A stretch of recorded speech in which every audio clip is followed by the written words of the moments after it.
All right, y'all. So thank you so much for joining today's Lunch and Learn. We have the Prepare team with us, Helen and Tessa, and super excited. We sent out the agenda, but I will let you lead us off, Helen, please. Thanks, Kyle, and thanks everyone for joining today. To get right into it, we're going to provide a little bit of program overview of what we do in the Prepare program, and then we're really going to do a deep dive showcasing a lot of the different ways that we work with households and communities currently in the program, before then sharing a few resources to help you or you understand better how to intersect with the program, and then very briefly talk about what's next. And so we're going to start with some introductions. So for anyone that I haven't met, my name is Helen Wiley. I'm our Disaster Preparedness Program Director at SBP. I've been with the org for almost 2 years now. And prior to coming to SBP, I worked much more in the research and policy space on flood insurance issues, climate adaptation, nature-based solutions. I currently live in the Philadelphia area, and I'm originally from St. Louis, so very strongly identify as a Midwesterner still. And I'm going to let Tessa introduce herself. Hello, good afternoon, everyone. My name is Tessa Barron. I am our Disaster Preparedness Program Associate at SBP, and I've been here for a year and a half at this point. So time is absolutely flying.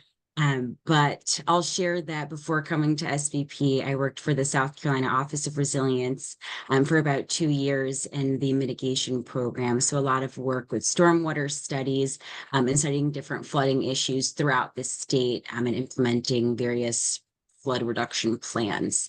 And I'm located in New Jersey now, but I am moving to Raleigh tomorrow. So, yeah. Well, good afternoon, everyone. For those who I've had not the pleasure of meeting yet, I'm Leanne Ortiz, and I'm the Community Preparedness Engagement Manager. But just to keep it clear, I'm only on week 3 of this role. A little bit about me. I've been with SBP since summer of 2019, and I got my start as a Client Services Coordinator in the Puerto Rico office. I did 3 terms, and you can also say that I just really wanted to see some cases through and love that team. After that, I joined the Houston and AmeriCorps staff team as an AmeriCorps program manager and hoping to provide members the same experience that I had. After the sunset of the Houston office, I joined the Florida team, got some good work done there, and also got a full circle moment, which I'm really thankful for, to fill in the role of AmeriCorps program manager in Puerto Rico. So as of today, it's my last day with the AmeriCorps team. And that being said, I'm very excited to have joined the Prepare team and get to work with the Share team as well this summer, as I completed recently a graduate degree in emergency and crisis management, and very excited to put that to use. Thanks, Leanne. And so I think what everyone can see here is while we're a small but mighty team, we're very much expanding. And so we're really excited that Leanne's joined us recently. And as part of that, we have for the first time AmeriCorps members starting to serve this summer in roles as preparedness coordinators. And so I want to acknowledge our first 2 members that started back in May, Abby Marie and Ben. But we have additional AmeriCorps members that will be starting later this summer, and we do still have 1 vacancy. I'm not going to talk more about it right now because Leanne's going to talk about it more later in the call, but we're really excited that the program's capacity and number of team members is really building out right now. So Prepare is one of our 5 interventions, as we know, at SBP, and with SBP relaunching its website and having new materials, our current statement that we use to talk about the program is we empower households, businesses, and community leaders with essential tools and resources to proactively prepare and build resilience to minimize loss and suffering. One thing I want to say here that's really important is for the last 2 years in the Prepare program, we use household language when we talk about those that we're trying to serve, because, well, homeowners are our primary audience. So many of our partners, and what research shows us, is that renters are in many ways disproportionately impacted by disaster events. And so many of our partners ask for tools and resources that not only can help homeowners, but renters as well. And so we use more inclusive language in the program. So what do we offer? Our goal really in the program is to provide educational tools and resources currently. And so with our large reach goals within the program, what we do is work to equip households and community leaders with better knowledge and capacity to make informed disaster preparedness decisions. We do that in 3 ways. So we disproportionately spend our time developing and offering different types of in-person and virtual training opportunities. We've really been building out our curriculum for the past 2 years of the different topics that we offer to our audiences. So you can see those topics here on this page. And then we continue to build the bank of resources, so guides and flyers in particular, but we're increasingly getting into video methods for making information more accessible, particularly for doing flyering campaigns or things on the ground with partners. And then what we're really defining out still is a lot in the technical advisory space, but you'll see later in this call some of the things that we currently offer and are working to define further. One thing that I want to note is often with households being our primary audience, when we reach out to partners to find ways to partner and get needed resources to high-risk community members, those partners really are looking for train the trainer approaches because they themselves don't feel that they have the knowledge and capacity to do a lot in the preparedness space. And so 2 of our topic areas that we most offer expertise in is on flood insurance and mitigation measures. And so those are 2 of the areas that we see across the board the most requests from partners, both for things delivered to the household level, but also for them in building their capacity to then deliver needed services for those they serve. So we've already gone through this quite a bit, but in the preparedness space and what JR also talks about in his culture of preparedness curriculum is that preparedness really means working across all levels. It begins at the household level, but we really need all stakeholders to be engaged in preparedness activities in order to build more holistic preparedness and community resilience. And so, we offer our trainings at the household level. Tess will talk more about our digital campaigns. In the business space, we're lighter touch, but where we focus most is on employee level trainings. And so working with businesses to better understand opportunities to better prepare their employees and where that can sit within business continuity processes.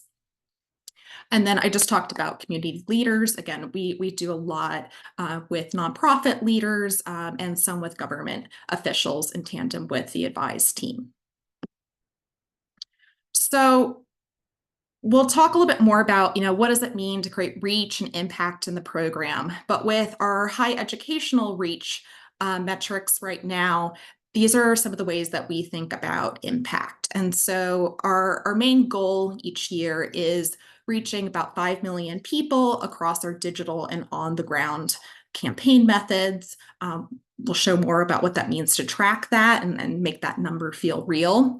But where we spend the most time within that 5 million is delivering tailored trainings to folks. And so last year we reached over 3,000 people with preparedness and long-term resilience topic trainings. This was done predominantly by me and Tessa as a mighty team of 2, but also with help from a few of the fellows and the volunteer programs that we helped empower them to do trainings in this space as well. With a high emphasis on training, we do survey as much as possible in our trainings to get some learning back from folks on what was new, useful from those trainings. And so we do see very good reporting from those that fill out our surveys that they report at least that they'll take increased preparedness actions following our trainings. But notably here, what's important is that we don't have a method for tracking over time if they follow through with those things that they're saying that they would do. And then complementary to these other impact areas is partnership building is a key part of how we get materials and resources and education out to folks. And it takes a lot of time to build good partnerships. And so last year, there were about 48 new partnerships that we built that resulted in either trainings or resource deployments. So that's externally how we talk about the program, but a little bit internally. Our main goal in the Prepare program currently is to reach 5 million people. There's a lot of ways that we break this down to track. But we have a number of other scorecard goals for the program that are really in support of this larger goal. So one of them this year is building 30 new partnerships. We have a goal about providing technical assistance on flood insurance affordability pathways to policymakers. This is in service to a larger goal at SBP in its 5-year strategy of increasing flood insurance uptake by 10%, but a lot more is needed in this space. And then we have a goal, for instance, this year of delivering preparedness resources to 50% of SBP's clients. This is where we're deploying AmeriCorps members for the first time in preparedness coordinator roles. We'll talk more about that.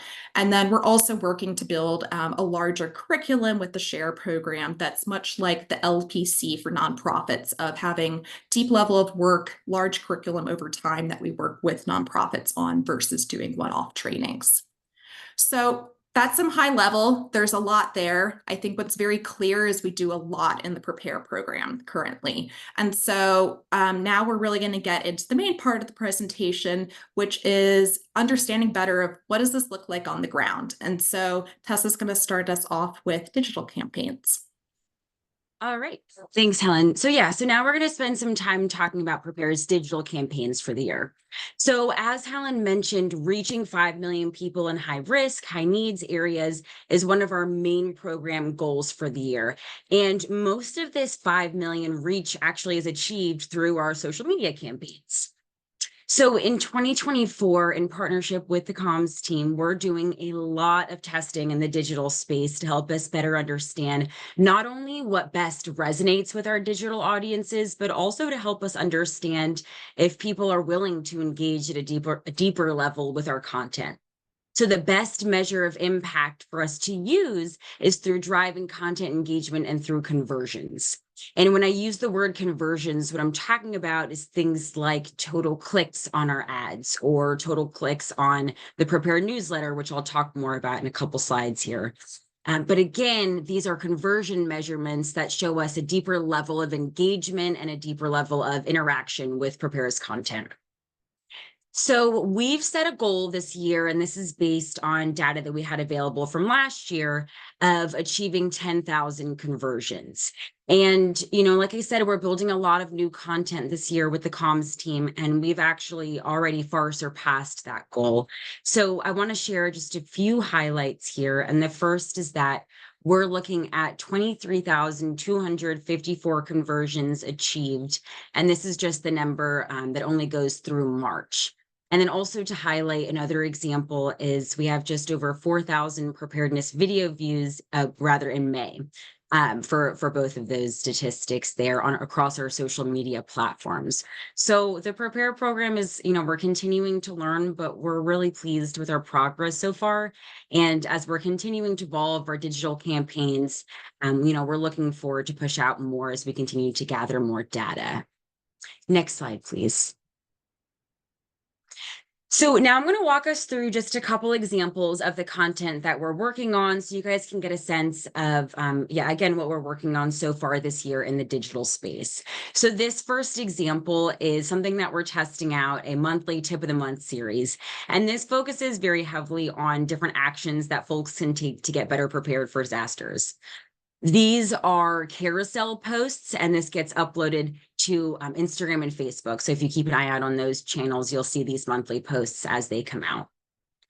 Just one thing to highlight here, that we really try to start the first slide of these carousel posts with very captivating stats or, offering topics that maybe folks haven't really thought about yet. So that could be something like what I have on the slide here of how to best prepare pipes for freezing weather, or another example that's more recent is how to get prepared for disasters on a budget. Next slide, please. Another example of a series that we're testing out this year, in addition to that tip of the month series, is our Reels series. And these are monthly posts. Reels, for anyone that might not be aware, those are short form videos that we at SBP post to Instagram and Facebook. So same as those tip of the month series. If you keep an eye on those social media channels, you'll see these monthly posts as they get generated. But similarly to the tip of the month, these are quick tips, quick actions focused. And also with these, we always try to start out with a very compelling opener line to really draw folks' attention in. So I have screenshotted just a couple examples of what I find to be very compelling opener posts or opener lines to really draw people in. At the end of the year, it's going to be really interesting for us and prepare to work with the comms team to look at data across the monthly Reel series and the tip of the month series so we can get an understanding of what resonates best with folks, videos or more of these carousel individual posts. Next slide, please. Another example of something that we're testing out in terms of different post formats this year to get a better understanding of how to best engage our digital audiences is these voiceover posts. So these examples pull different voiceovers from webinars that Prepare has done in the past, and it really highlights different resources, different information, and different things that we really want folks to remember as we go to navigate hurricane season, although these get posted throughout the year. So this is just another example of a different type of format that we're testing out. Next slide, please. And then lastly, in May, we launched our preparedness newsletter. We're really excited about it. This is a monthly newsletter that gets distributed that shares out information on different tips, tools, resources, and webinar opportunities. And we have a QR code and a link at the bottom that will take you to the link to sign up for the newsletter. So you're welcome to sign up, or if you have any interested partners, we absolutely encourage you to share this with them so they can go ahead and get themselves signed up as well. Next slide, please.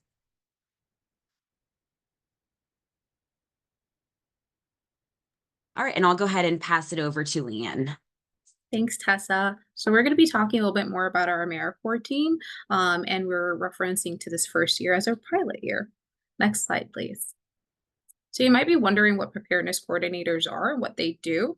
In essence, our amazing preparedness coordinators will be working hand in hand with build programs in their respective sites and leading preparedness campaigns in a variety of ways. In their roles, they will directly engage preparedness activities with partners and community members in their service communities, but they'll also engage with past and present SBP clients to increase their knowledge and capacity to make more informed disaster preparedness decisions. Next slide, please. So here are our first preparedness coordinators who have been leading the charge. They have been incredibly patient and have contributed greatly to building engagements that best suit their operational sites. So first up, we have Abimari Rivera, who is serving from San Juan, Puerto Rico, and is making the jump to prepare after serving 3 terms in build. And then we have Benjamin Wilson, who just returned to his hometown of Lakeland, Florida after undergrad and decided to serve and grow with his community. So please send them a friendly hello and best wishes on their new service terms. Next slide, please. So sharing a little bit more about their member goals, we've made sure that they're intentional and achievable for this first year. And they're split up into full term. So your AmeriCorps term is usually 10 months and monthly goals, which will all contribute to the overarching team goals set out for this year. So the first one we have, each AmeriCorps member will strive to reach 500 individuals in high-risk, high-need local communities with focused interventions such as in-person and virtual trainings, tablings, and flyerings. Then they will establish partnerships with local state organizations to disseminate essential preparedness information. And we're hoping that these partnerships will be able to continue investing in them for years to come and also develop very deep connections with them. And then lastly, our preparedness coordinators will conduct tailored resource delivery sessions for 50% of the clients they consult. These sessions will be based on what the client and the preparedness coordinator determine as a need. And a couple of examples of what that can look like, it could be our preparedness coordinator helping the clients make an emergency plan, putting together a tailored emergency supply kit, making a home inventory, or making lists like emergency contacts, medications, and doctors. So we know like maybe a lot of us have to get to it with the ongoing season, but our members are going to be able to help a lot of clients get to it and maybe just surpass the fears of just actually getting prepared. Next slide, please. Our pilot year. So we're calling this our pilot year because it's the first time we have AmeriCorps members dedicated exclusively to preparedness. So some of these goals we have as a team are having client preparedness coordinators embedded in all SBP offsites and serving cohesively with existing client services teams. I say cohesively because like you can see in the map, they're in very different locations, and like anything new, it takes time to fall into a rhythm. We're in a very unique situation because it's 3 very different geographic locations and 3 very different operational sites. So in Puerto Rico, we know that the build program is sunsetting, but DAP will remain. In Lakeland, the team is solely dedicated to the Recovery Acceleration Fund.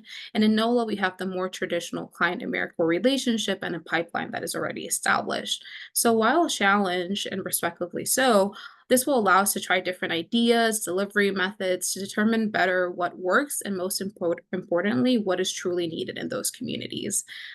We also plan to have a robust AmeriCorps-led preparedness training docket because we want preparedness coordinators to feel empowered to share and to lead.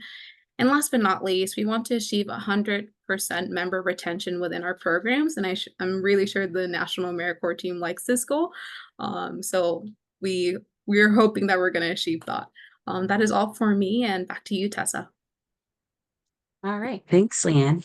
So in the next few slides, we're going to take a look at a couple of training examples that we currently have going on in a few scenarios. And I just want to note that these are going to be some examples of both in-person sessions and virtual sessions that we do. So we absolutely do both. Next slide, please. So this first training example that I'll share is our monthly household webinar series. So this year, we're doing monthly webinars that are geared towards a household audience, and we're testing out this new approach of doing condensed sessions. So this looks like 20 minutes of content that's all quick tips focused, and then 10 minutes for Q&A at the end. So short 30-minute sessions. This is a combination of condensing some of our existing content. And we're also, in addition to building out a bunch of new content in the digital space, we're also building out new curriculums training-wise. We have listed out some topics that we've covered so far already, and I'll draw your attention to things like the winter storm prep, tornado prep, and renter prep. And if you're familiar with our existing training curriculums, you'll realize that these are new training sessions that we've pushed out. So we're building a lot of new this year, and we're really excited about it. I want to highlight here on this slide one thing in particular, and that is our next session. We are really excited about the getting your roof prepared for high wind events session, which is going to take place on July 24th at 1 p.m. Eastern. And this is going to be such a great session because it's going to be led by Dulcie. And so if folks are able to join, we have a QR code on the bottom that's going to take you to that registration page.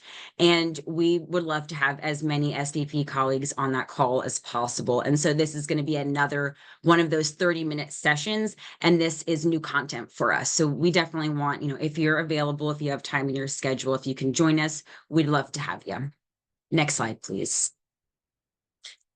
This is an example of an in-person training that we had done in the past. It was last year in May. And so this was with our partner, the Darlington County Long-Term Recovery Group, and they're located in Darlington County, South Carolina. We had gotten connected with this group in the past, and they had asked if we could give our disaster preparedness in your communities training as a part of their larger county-wide hurricane preparedness expo. And we were really grateful for that ask and to have the opportunity to serve as the main training piece as a part of this large community-wide disaster preparedness event. So we have listed out on this slide here, there were a variety of different partners that got brought together for this event.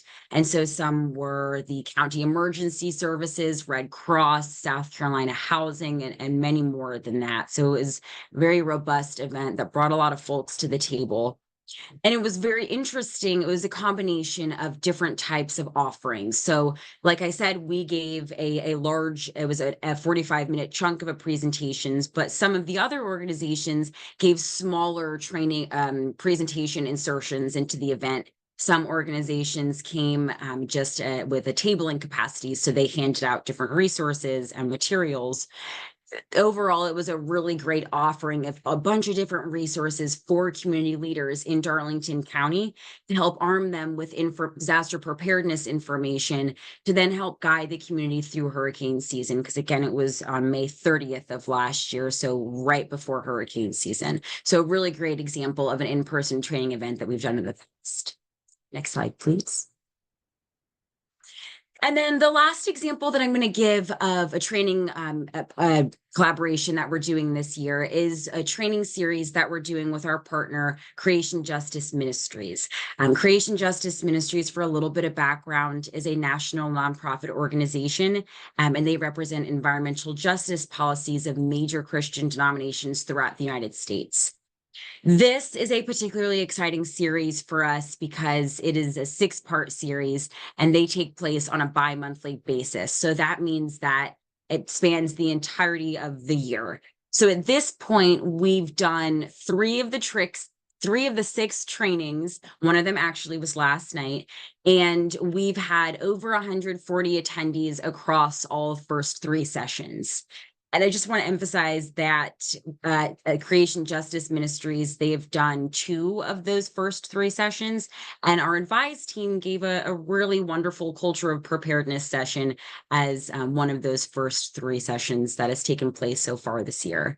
So these are bi-monthly. We had one last night. And so we have quite a while till our next one. But we do encourage folks to take a look at that link at the bottom of the slide.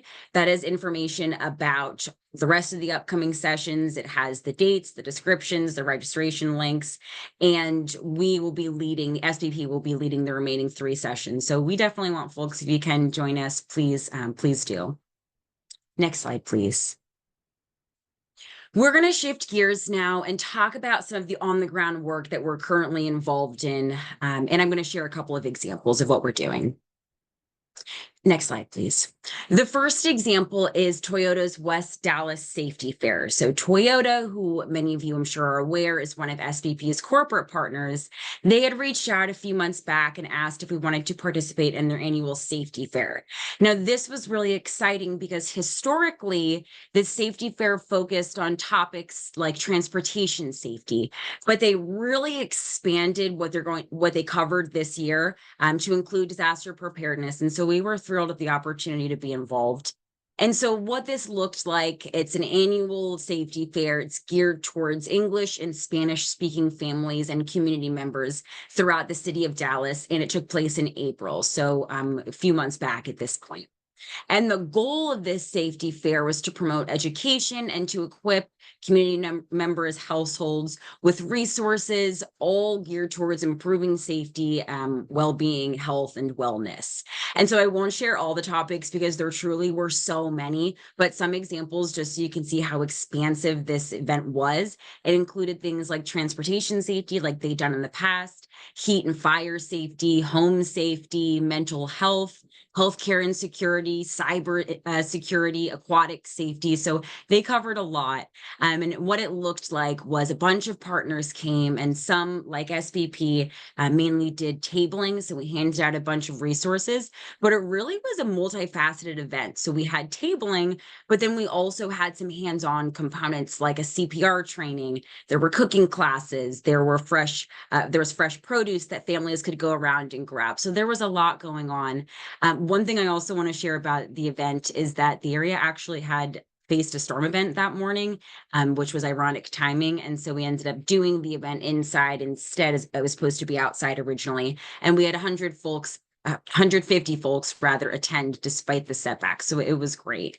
And And a last thing I'll share here before we go on to our next example is that not only were we just so happy to be involved in such an impactful event, but this is a really good example of how we can embed our preparedness work into existing events. So we do one-off trainings and, events and things of that nature. But this is a model, again, embedding our work in existing community events that we're going to continue testing out, and we'll likely have the opportunity to do that with the AmeriCorps members this year. So we're excited about that.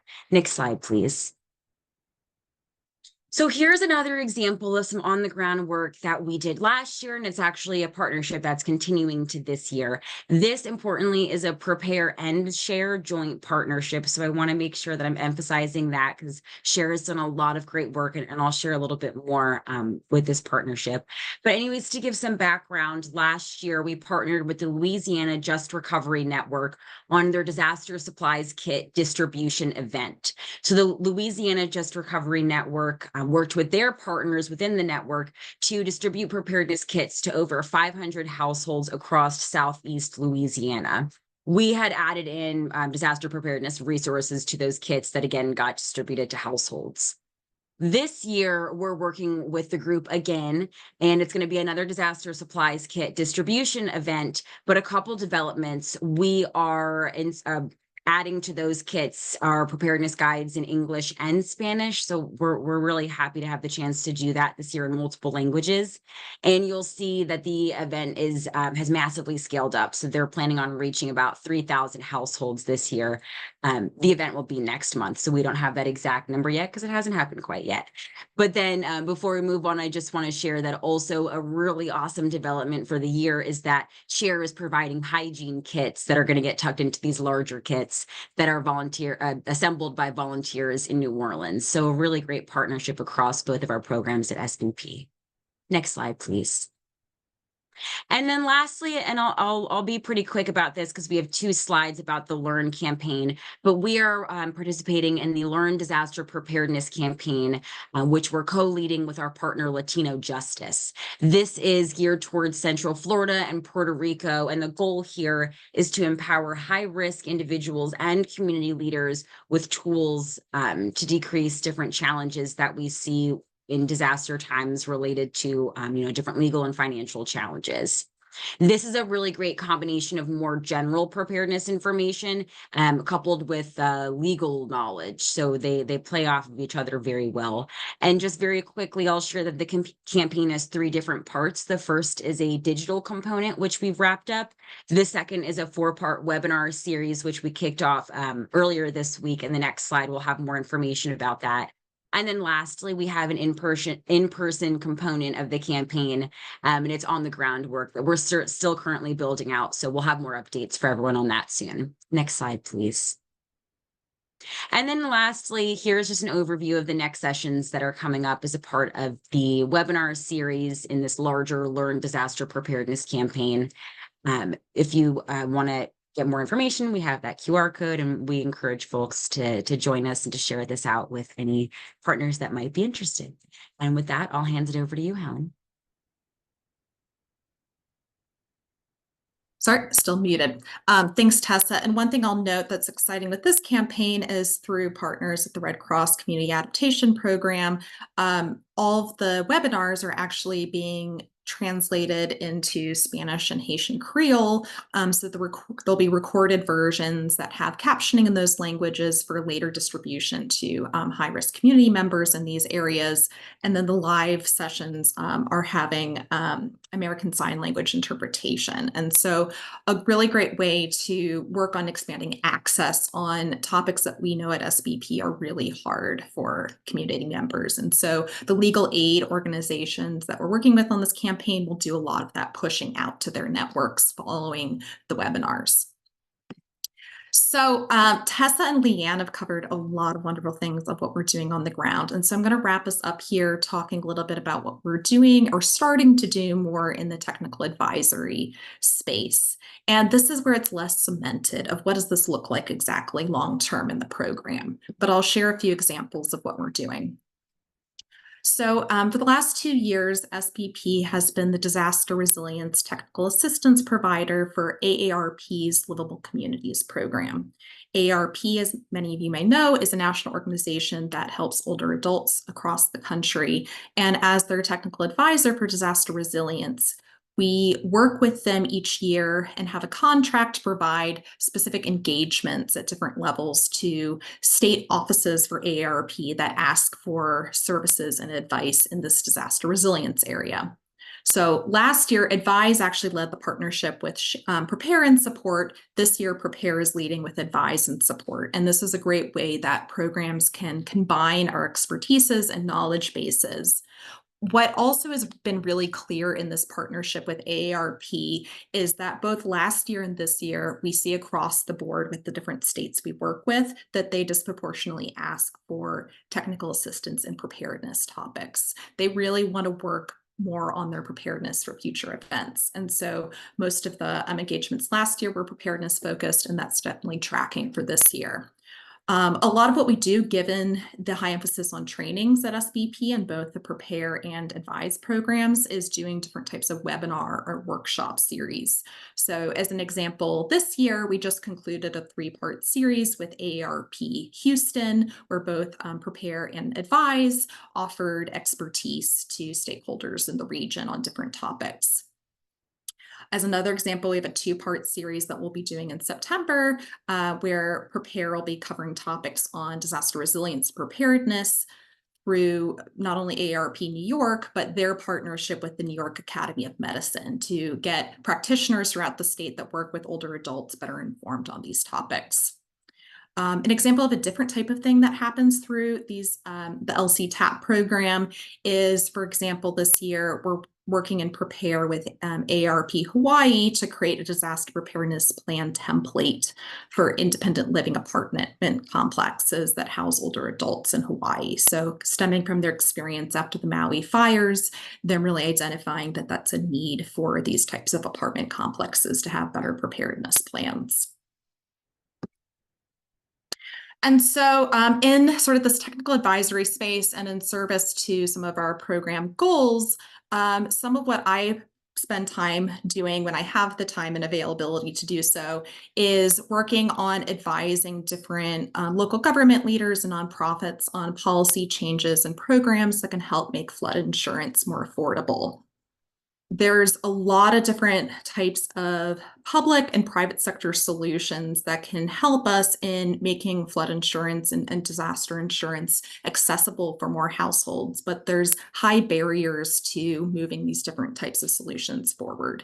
And so based on having worked in this space for 5 years prior to coming to SBP on different pathways and getting them moved forward, do different types of advisory sessions for folks. And so last year met with about 15 different state and local entities in consultation sessions. This can also look like, for instance, presenting in national forums. So I did a flood affordability solutions presentation this year, for instance, at the National Adaptation Forum in front of about 130 audience members in the climate adaptation space, with a high emphasis on government level folks across the country that are thinking about solutions. And so knowledge sharing is really important in trying to solve really complex issues like flood insurance affordability. As a couple examples, I've been part of the pilot for the last, I guess now almost 4 or 5 years in New York City. That's the first community-based flood insurance policy in the US. It's complicated what that means, but you can see a little graphic here on it's using an insurance-like mechanism to deploy fast emergency cash grants to households. So one of the myriad pathways that you could pursue in this space. And as part of that project, I moved from a more formal role into an advisory role when I came to SBP 2 years ago. But there's so much learning that took place in getting something like this off the ground, given the challenges in creating innovation in flood insurance. And so this past year released 2 different reports that are co-branded with SBP on them that share a lot of lessons learned for other states and municipalities taking similar processes to what we did in this New York City pilot project, in order for them to get their solutions off the ground. And then there's a second report that really narrows in specifically on some of the design decisions that we went through in New York City.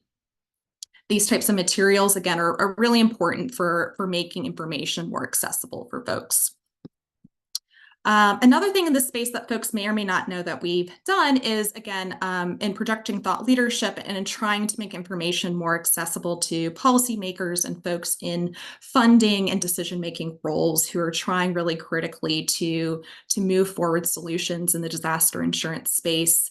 SBP, Environmental Defense Fund, and American University's College of Law co-hosted a big event last fall for about 180 experts in this space that had 3 key focus areas on improving equity and recovery, lowering future losses, and ways to stabilize our insurance markets.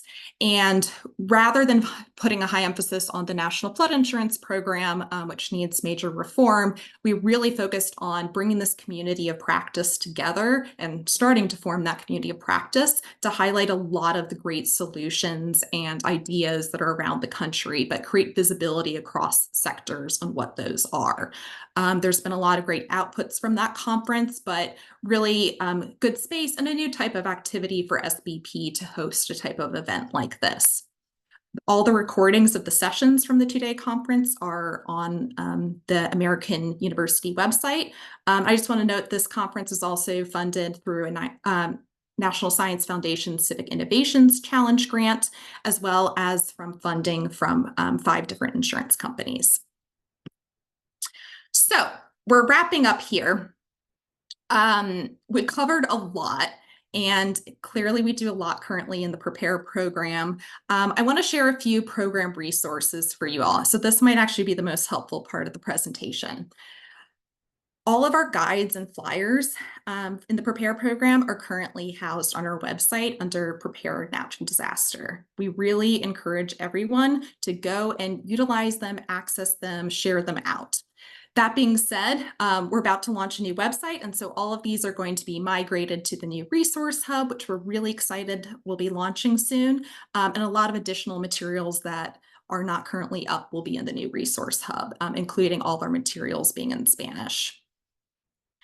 We really encourage folks to sign up for upcoming virtual trainings. We always have a lot going on. They're great ways to extend your knowledge on different topics in this space, both as practitioners, but also as individuals and getting better prepared. Also share them with clients and partners. We always want more folks to join our trainings. You can always check out past virtual trainings we've done, especially when we have the capability to take the recordings ourselves on SBP's YouTube channel. We have different playlists where we store all of these. And then, Tessa talked a lot about our digital campaign work.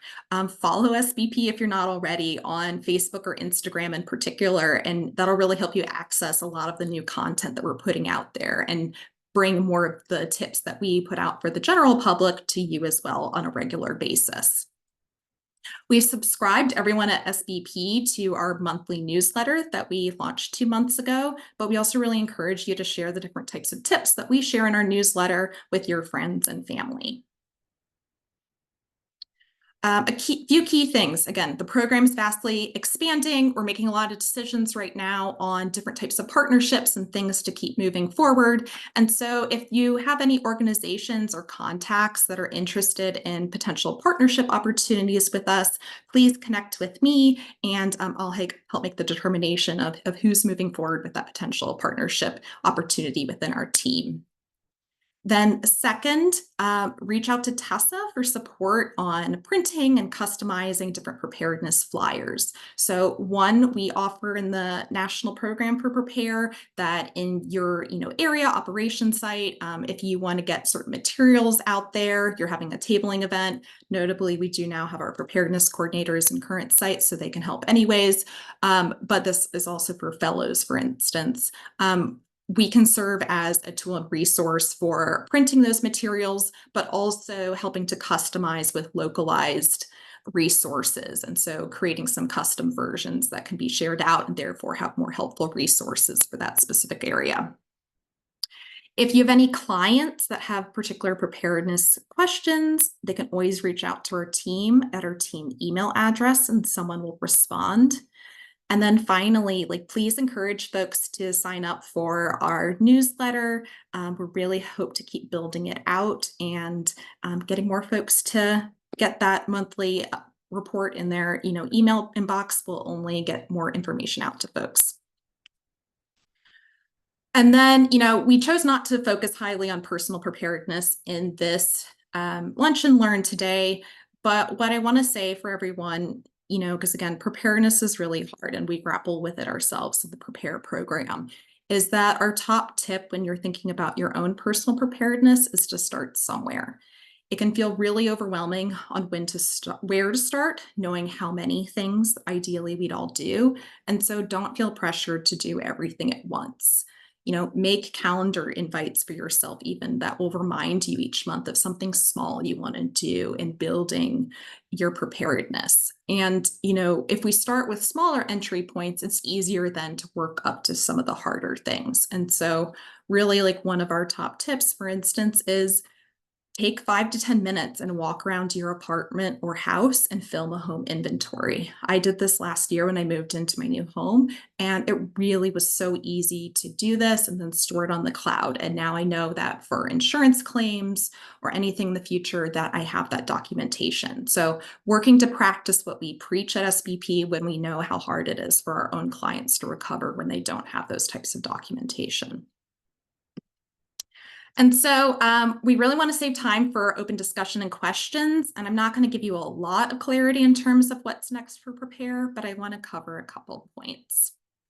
So, we're almost 2 years now into having some program staff that's fully devoted to the Prepare program.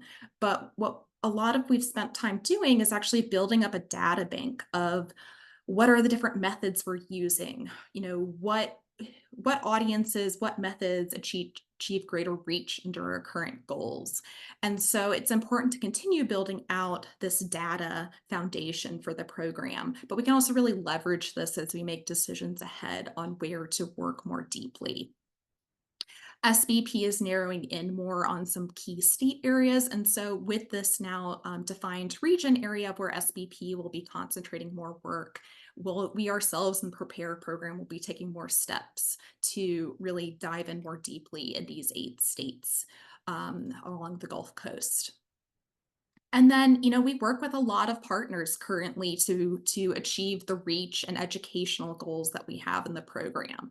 But what I'll say here in a second is, we know working more deeply with folks enables us to create more impact long term. And so we have decisions ahead on how to work and choose to be more deeply engaged with a few specific partners versus engaging with so many partners in different contexts.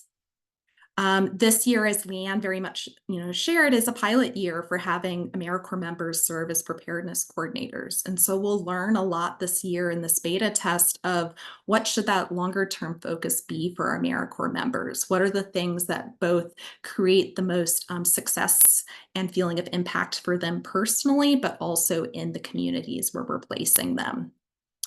And then, I think as it's clear with all of this is there might be some rethinking of what does it mean to define success and impact within the Prepare program as we continue to develop it further.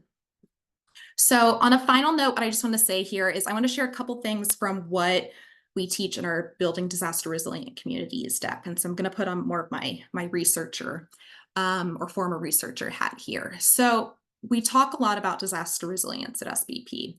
How it's specifically defined in most contexts is as households and communities that are able to anticipate, prepare, absorb, recover, and thrive when presented with environmental change and natural hazards.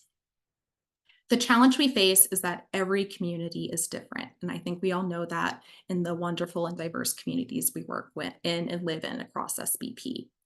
But what makes that really challenging is when we think about preparedness, there's so many factors that influence what are the actions and activities that are most impactful in each of these very diverse communities. And so it's really important to recognize those differences when we think about the different types of interventions and programmatic activities that can be most impactful in each of these unique settings. And so I know this is a bit cheesy, but there's this analogy that you can use when you think about disaster resiliency, and it's the Swiss cheese analogy. And so I think both in the Prepare program and where we're headed, and hopefully SBP as a whole, is how do we layer more and more activities in the same communities across our programs? Because the more activities and layers that we create, the more gaps and other layers that will be filled. So one of the things I teach is that financial resilience, so creating financial tools and mechanisms for folks to access resources quickly after disasters, is often one of the biggest gaps we see in the recovery space. And so how do we layer that in with, increased adoption of mitigation measures, as well as awareness, as well as, access at the government levels to tools and resources? And so the more we layer these activities, the more impact and success we'll see in communities. And skip this one, it's another analogy. But I think this graphic, really stresses that well, is that our goal is to see stronger communities post-event, and really building towards higher resilience communities. And so in the lower capacity areas that SBP seeks to serve, how do we have these disaster events, which are major shocks, not as deeply impact high-risk households in those areas? So with that, we're excited to have a little bit of time for questions.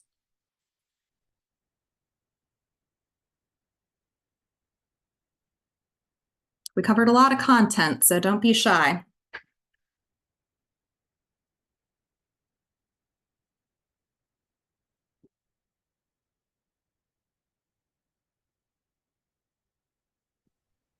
I have one question, which is maybe just a request for a restatement, but can you reshare where it is that the team can find the list of trainings that they can attend? And then I'm thinking for like a group outside of immediate team members, for board members or donors or partners by way of events that they could participate in, is there any that would be available to that type of group, and where can this group find those? Yeah, I think that's a great question, Anya. So we have a current webinar page on the website, but with the content freeze, it's not updated right now. And so that's traditionally, so I literally did not share that URL. But my understanding is that any virtual events that are open to the public will be housed in the new resource hub. And so that's very much where, when we have the website launch in the next couple weeks, that we can direct folks, including board members, to find those moving forward. That's really helpful. Thank you. I'll also note that in the weekly operational updates that are sent out to everyone at SBP by Dulcie, we try from the Prepare end to link to any upcoming events that are open to the public that week. So again, that's a good way if you want to be reminded of something coming up near term for yourself or for others, that we include them there as well.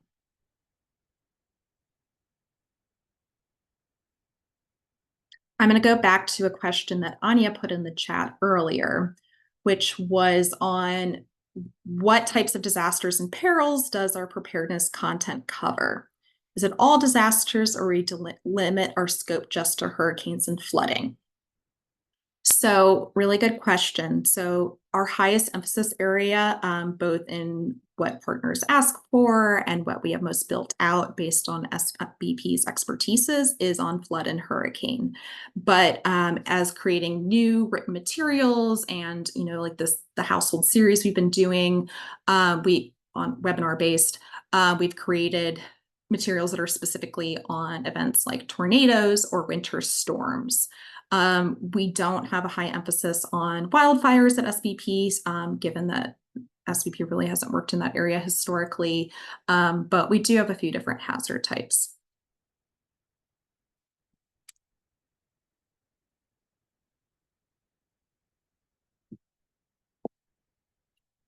Any other questions?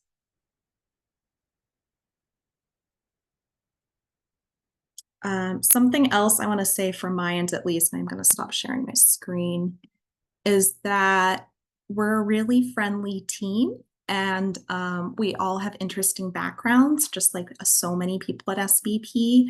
And so if anyone also ever wants to chat more about career paths in this space, always happy to have conversations with folks on their paths. So I offer that for myself, but I'm sure that's true for Tessa and Leanne as well with their different experiences in the past.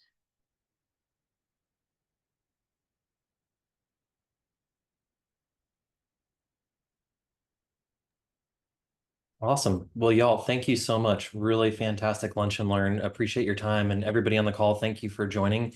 I will put this out on the video, get it posted on YouTube with the other ones. And so new team members or people that weren't able to join today can see it, watch it, learn it. So thank you again, Helen and Tessa. Y'all have a great rest of your day and a fantastic weekend. Take care, everybody. Thanks all.